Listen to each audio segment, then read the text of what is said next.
Hey everybody, it's Tyler Skinner here with Women Making Waves, and I have the distinct honor and pleasure of meeting with Deanna Cantrell. She is the police chief of Fairfield, or city of Fairfield now currently, but was the former police chief of our beautiful town here in San Luis Obispo, California. So I'm very honored to be able to talk to you today, Deanna. I was connected to you through a mutual friend, and she just recently wrapped a leadership series with us and did the second week, week 2, which was leading and thriving. And a lot of the points that were made in that talk are what inspired me to reach out and say, let's have a chat. Let's talk about who you are, what you're about, and how we can sort of impart some of this amazing wisdom that you have gathered over your time, not only as police chief, but just as a woman in the world for other women.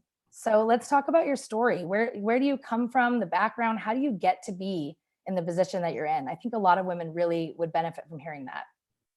Yeah, it's I say all the time, you don't just get to be a manager, a director, a CEO, a police chief. You don't get to just be that, without a lot of dedication and drive and grit, especially as a woman. I think there's a book called Grit that is right on point, for being tough. You do have to be tough, and you have to be an incredible hard worker. But I started out, so I've been in a leadership position. I was thinking back to when I very first promoted to where I was leading people, and it was 2002. So I've been in a leadership position since 2002. I was a sergeant then, and I think every year, like I was a sergeant for my first year, and I was like, oh my God, I'm the best sergeant ever. And then the second year, I was like, oh, I was so dumb last year, but this year I'm the best sergeant ever. And so it has continued year after year. And now I'm like, oh, I was a terrible chief last year, but I'm a great chief now. So it's kind of funny, how you continue to learn and grow on your journey. And so, my journey started a long time ago. Actually, I started in policing in 1994, but I never actually thought I would be a police officer, just because I grew up in New Mexico. I'm the youngest of 4 children. And I grew up very poor, very underprivileged, and in a household with a lot of violence and a lot of domestic violence.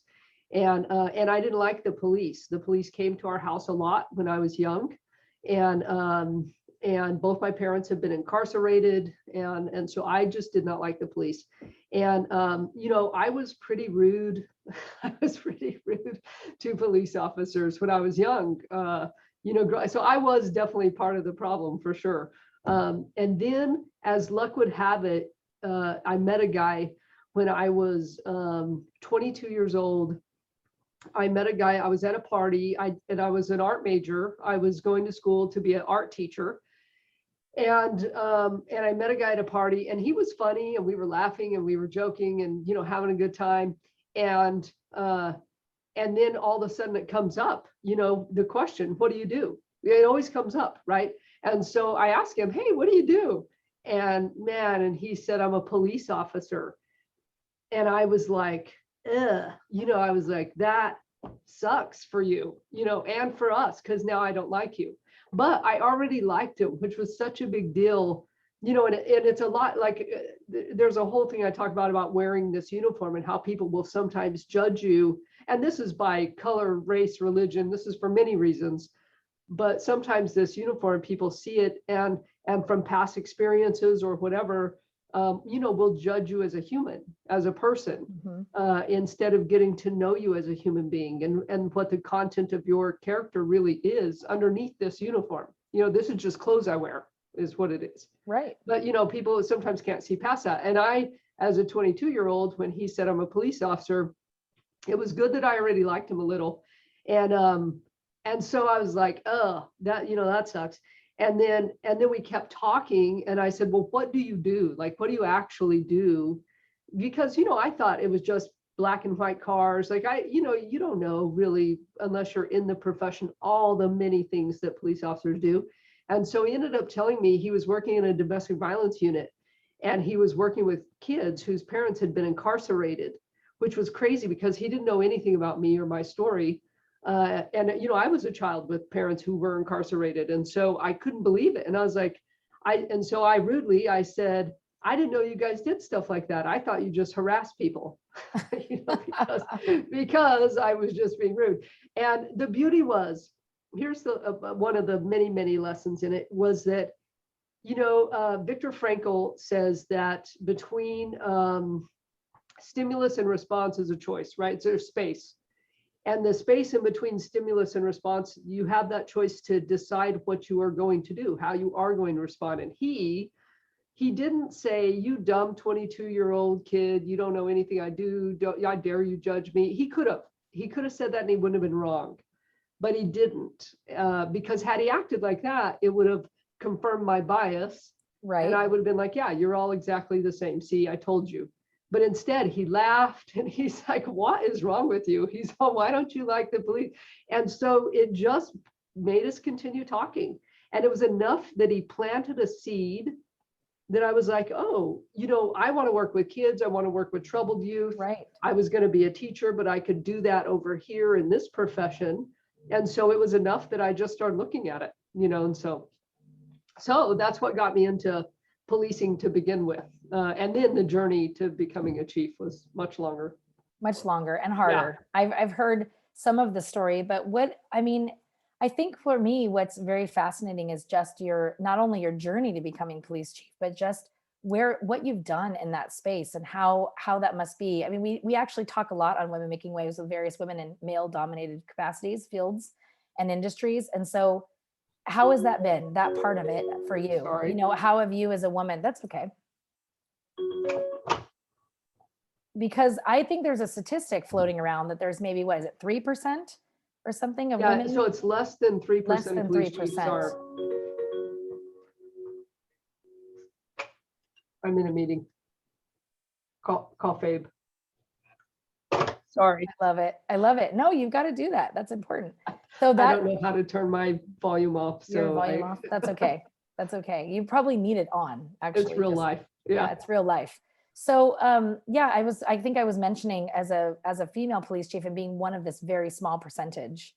What are some of the things that are highlights for you that you can say, like in your career, things that are very important? How do women bring something different and unique to the table? Because I think that's part of what we see is, with diversity is it's not just about race and religion, it's all kinds of things. It's abilities, it's, male versus female. Right. I think it's just something, what does it feel like being a woman in that position? And how have you felt like you've succeeded in many ways, doing that? It's interesting because there aren't very many women, especially the higher up you go in police organizations. And so I have been around mostly men, and most of my mentors have been men. And not until I became a police chief did I get female mentors, which was interesting. So you do need men to come along, on the journey and to mentor women, along the way. And, some of the things, like for women, you have to navigate differently, than men do, because I am pretty assertive, but I would be considered aggressive, and I have been considered by some of my male counterparts who I think are really aggressive. They're not considered by their peers, by their fellow men, to be aggressive. They're labeled as more assertive. I definitely was labeled as more aggressive, and talked to about relationships, that I need to be good at relationships, and I need to be good at, and I know those conversations didn't take place with some of my male counterparts. Yeah, it's like, where's the soft skills, Deanna? Bring in those interpersonal and the soft skills are critical. They definitely are critical. I mean, and I think women can navigate well because of that. I mean, but they were not natural for me. I think I naturally, I'm task oriented and outcome driven. And so it was something that I had to work on, but I was expected to work on it. So it's different. I knew I needed to, and to be a good leader, I needed to. But the difference was, as a female, I was expected to work on those, where I think a lot of my male counterparts were not expected to work on them, and they were forgiven for not having them. Where it was expected because I'm a woman that I should possess those more naturally, I guess. So, and then there's all kinds of things that happen, like, that you don't even realize, like, at one point when I was a commander, I think there were probably 16 of us on command staff, and I was the only female. And, men go do boy stuff. They went and golfed, they went and played poker, they went to happy hour. And I wasn't invited to those things. And not because I wasn't liked or because I wasn't a friend to people, but I wasn't a boy. And I didn't fit in that boys' club. And the problem is, during that golfing outing, we talk and we develop a relationship and a friendship. And so when it does come time for a promotion or for a transfer or for something to be given to somebody, I know you better. And just that fact, it has to bias me when I select you. And so, women are left out sometimes because of those kind of things that men don't even think about. They don't even consider the fact that they go to golf with all their male friends and don't invite you, what's actually happening. So, Exactly. there's a lot to navigate for sure. Yeah. And I think one of the things you brought up in our leadership series that really stood out in my mind too is, and we've actually posted it since, by the way, was save a seat for a sister. Yeah. And we often say things like, if there's not a table, build one, if there's not a place for you, make your own kind of thing. So I'm wondering what ways let's talk about that a little bit, like save a seat for a sister. What are some of the barriers to entry for women in this industry, in this field, for police work? Because why are more women not just jumping in? And is it because of this being deemed aggressive, or not having that, being worried that they don't have somebody to back them up, having other women that they can learn from? I think it's a little bit of all of that. I think part of it is, when I promoted to assistant chief, it was the first time I had a female officer and it was like a light bulb came on all of a sudden. A female officer said to me, it's so important to us to see you in that position and know we have someone representing us. And I was like, oh, and all of a sudden I was like, I have such a tremendous responsibility to women, in not just in my organization, but in policing, in other professions, to help develop women, because and I don't know who said it, but there's the saying that if you can't see it, you can't be it, and so if you don't see someone in that position and know that, hey, they got there and therefore I can get there, then one, just seeing it is critically important, but two, being the woman that's in that position and knowing that you have a responsibility to other women, to grow them, to help them, to mentor them, and bring them up. The whole save a seat for a sister, a friend of mine, she's the interim chief in Napa right now, is the one who I heard say that the first time. I was walking into a conference and I was there by myself and I knew other people, but I was walking in and she saw me and I didn't know her. Her name is Sylvia. And she waves and she's all, hey, come here, I saved a seat for you. And I was like, what? Go. And she's like, yeah, I always save a seat for a sister. And so no matter where she's at, so then I save a seat for a sister. And then, and we pass that on to others about what that's about. And it's not just the literal seat. Part of it is about the literal seat, but part of it is about the figurative seat that you save for a sister, by mentoring and coaching and training and counseling and developing other women in other professions and in my own profession. Yeah, I have a thing on my vision board that says the secret, successful women share their secrets kind of thing. And it's like, that's really important. I think especially for women or for marginalized groups in some way where they don't see that very often in that group or that industry. Well, and a lot of times, there will only be one seat. A lot of organizations, if there's a board of 10 people, there's only one for someone Black, there's only one for someone Hispanic, there's only one for a woman. And then the rest can be predominantly white men. But and that's okay. But generally, there's only one. There was at one point in my career when we had 3 females that made the top of a promotional list. And literally it was said in the meeting, we can't promote 3 women at the same time. Wow. Just can't. Wow, that's bananas. How dare you? How could you? So the thought is out there.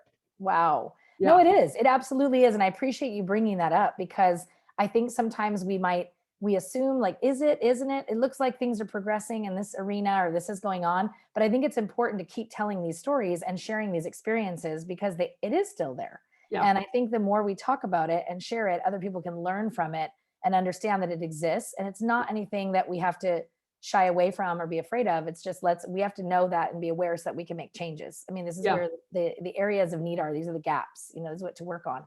The other thing Yeah, I and wanted so to that touch on. women just, yeah, and I think it's super important that women understand you do have to navigate differently.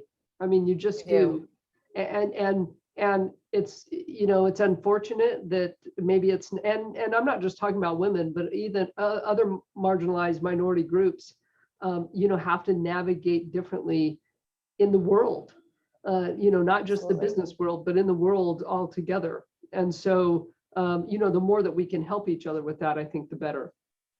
Yeah, allyship. You know, that's really Yeah. important. I think that's a definite important Yeah. topic. And I want to know too about you brought something up in our session that also stood out to me, apart from save a seat for a sister, which we absolutely will be doing on and on. I do it already, but I encourage others to do the same, and I'll keep using that. So thank you for that. Yeah. And taking up space. You know, one of the things we talk about a lot in on our platform with women is, you know, using your voice or using your body to take up space, you know, to Mhm. actually speak up, to lean in, to be like, okay, I'm going to offer an idea. I'm going to share something, an opinion. I'm going to, you know, ask questions, be curious.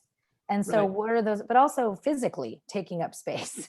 You know, one of Right. the things you did in your thing, you leaned back in the chair and you're like Yeah. showing everybody, yes, exactly. Like, this is Yeah. what it looks like. And I think that for a lot of us, it was like, oh, that's what it looks like. That's right. Because we often, I think body language, like you were saying, even our voices can be Right. diminutive at times, but our body language can be, you know, kind of shrunk Yes. down. And so it's, how do you kind of navigate some of that too for other women? And what are some of the ways you've helped mentor or shared that with some other women, not only in police work, but just in general in life? Like, this is something that you've learned in police work. I'm sure you've had to definitely take up your space and Yeah. own that seat, that position.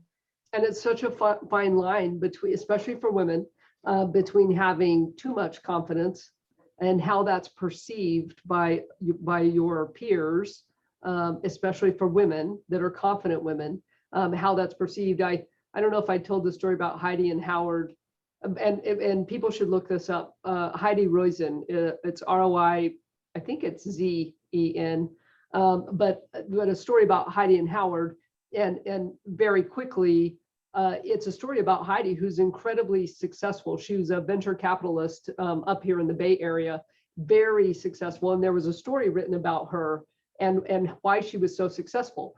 And then a professor at I can't remember the school right now, but there's a professor that took that story and changed the name Heidi to Howard. That's all he No changed. way. He left all the details the same. Oh, just He so gave people can half of his see. students, yeah, he gave half of his students the story that said Heidi. He gave half of his students the story that said Howard. And people that read the story that said Heidi didn't like Heidi. They thought she was aggressive and pushy, and they were bothered by her. But the people who read the same exact story, the only thing is the name change for Howard, they liked Howard. They felt like he was successful and powerful. And so, you know, women that are perceived as powerful are less likable. And so, you know, it's really something that we have to work on. So confidence is critical, but watching that balance and making sure it doesn't look like arrogance or ego or something like that, you know, is super important. So, you know, the things I talk about with women, whenever we're talking about that, there's something called the confidence gap. And I shared that link with Yes. with the viewers. And so I would suggest people look that up. It's from the Atlantic. So look up the confidence gap, the Atlantic, and you'll find it. And it's a bunch of different studies about women and confidence. And, you know, part of it is the physical stuff, the tone, the pitch, the pace, the volume of your voice, getting your voice in a room. You know, men, there's lots of studies that show men in a meeting, I call it MSU. I say, you have a master's in MSU. MSU stands for making shit up. I love that. Men will make shit up just to say something. Women won't, man. We will not say a word unless we are 100% positive it's accurate. We just won't say anything. And then people in the room are like, well, she's not even talking. Why is she here? If she's not going to contribute, what's the point of her? You know, and so they start to get this whole thing going in their mind about what's the point of you being here? Do you deserve to be here? And then that just starts going on in their own minds, when in fact, you just won't speak unless you're sure what you're saying is true. And you're observing. So a lot of times women like to observe what's going on. Right. Yeah. So it's interesting. There's just so much stuff, you know, physically that we can do for our confidence about that. Even, and if you watch now, everybody that's watching this, I want you the next time you're in meetings, you're out to lunch, wherever, you watch, and men do, they sit, they've spread their arm out over here on this chair next to them or whatever, like they just take up space. And you watch some other people who sit like this, who tuck forward, their arms are crossed, they're taking up as tiny space as possible. And in your brain, that says something about them to you. And so, whether it's they're testing for a promotion process and the person walks in and has that confidence, and somebody walks in and they're much smarter, maybe better suited for it, but they're introverted, they don't speak loudly, they use, hedgers in their conversation, but they're better for the job, you naturally might like this other person more. And so that bias will happen. That's absolutely true. I think I love that you bring that up, because it's something to be aware of. And that's what we really tried to strive for here on the platform, is talking about awareness, self-awareness. Just be aware of your speech and just what you're saying and who you are. It's not to be uncomfortable. It's not to make you feel insecure. It's just to make you aware that, like, this is what I'm doing, or this is what I'd rather be doing. And then figure out ways you can change that and shift it. So I just want to say, Deanna, you are an excellent example of leadership, especially for women. I think you exemplify that in every way, shape, and form for this platform. Especially, we talk a lot about growth and thinking of something bigger than you. Making waves is all about that. It's like, don't make ripples, make waves, go big, if you want to, and really go out and seek those other people that are going to help you get there. People that really are about the same things and are willing to share their stories and secrets, and also say, hey, I'll jump in. I'm going to support you. I'm going to mentor you, sponsor you. I mean, that's what we're looking for. So I just appreciate you taking the time, being so open and authentic. You always are real about everything, and no sugarcoating. And I like that too. Well, we need less of that. I mean, I think women don't need to be handed a sugar-coated story. It's like, let's just tell it like it is. This is what's going on. This is how we can work through it. And we just communicate. And I think your communication skills are very, very well. And you've done amazing for yourself. And we're so happy. I mean, we're sad that you're no longer here in our town, but we're super happy that, and Fairfield, I'm sure, is thrilled to have you there, and you're doing amazing work. So thank you for saving seats for sisters and sharing that with us. Thanks, because we are definitely paying that forward. We're absolutely pushing that more and more. So appreciate your time. Always glad to jump on. And if one thing that we said helps somebody, then I would say we were successful. That's it. That's all it takes. Just the one person. Yep. Perfect. All right. Thank you. You're welcome.